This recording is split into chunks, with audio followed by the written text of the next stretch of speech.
வணக்கம். வாங்க, வரலாற்றோட ஒரு பிரம்மாண்டமான பக்கத்தை இன்னைக்கு நாம புரட்டி பார்க்கலாம். நம்ம தென்னிந்தியாவை மட்டும் இல்ல, தெற்காசியா முழுசையும் தங்கள் கட்டுப்பாட்டுல வச்சிருந்த ஒரு மாபெரும் சாம்ராஜ்யம் சோழர்கள். அவங்களோட வீரம், விவேகம் பத்தி ஒரு சூப்பரான அலசல் தான் இது. உங்களுக்கு ஒரு கேள்வி. நம்ம தாய் நாட்டை தாண்டி பெரிய பெரிய கடல்களை எல்லாம் கடந்து பல நாடுகள்ல போய் வெற்றி கொடி நாட்டின நம்ம தமிழர்களோட முழு வரலாறு உங்களுக்கு தெரியுமா? வாங்க, அந்த பெருமையான பயணத்தை நாம இப்ப பார்க்கலாம். சரி, இந்த மாபெரும் பேரரசோட கதையை ஆரம்பிக்கலாம்.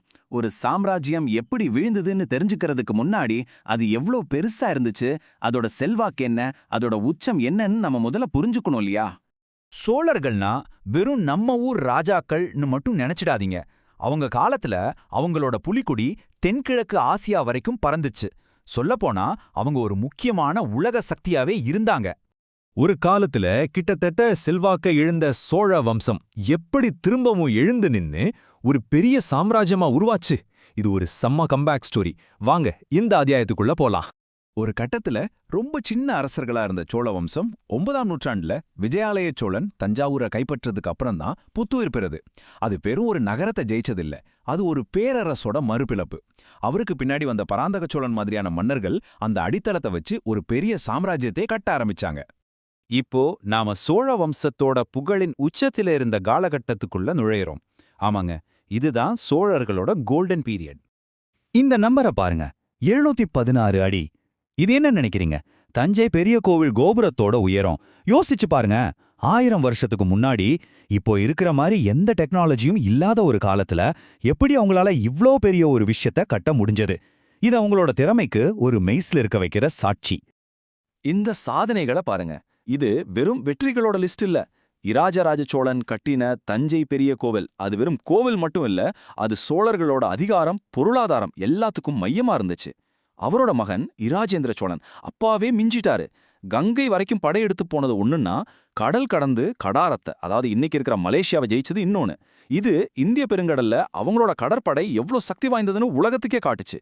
இது வெறும் ராணுவ வெற்றி மட்டும் இல்ல, வர்த்தக பாதைகளை கட்டுப்படுத்துற ஒரு மாஸ்டர் பிளான்.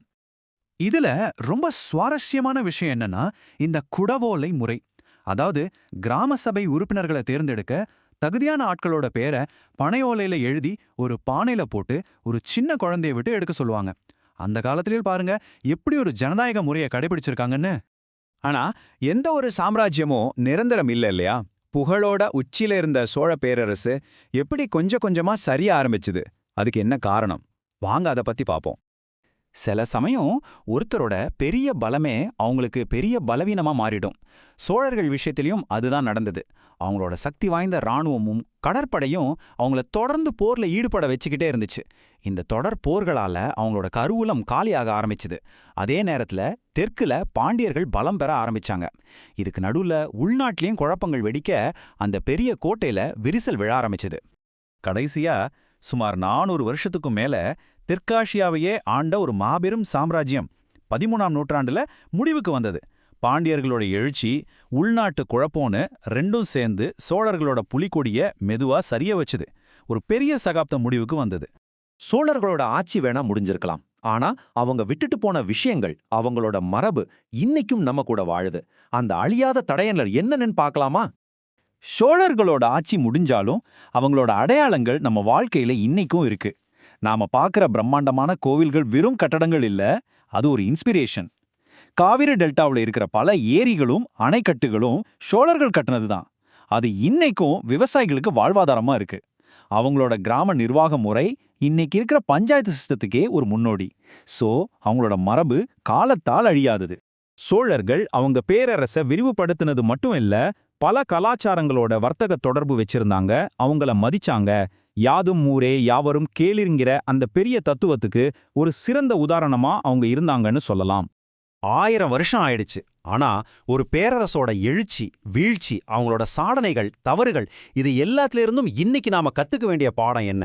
அவங்களோட நீர் மேலாண்மை, நிர்வாகத் திறமை, கலை ஆர்வம், இதிலிருந்து நம்ம எதை எடுத்துக்கலாம்? இந்த கேள்வியோட இந்த விளக்கத்தை நான் முடிக்கிறேன். நீங்க சிந்திச்சு பாருங்க.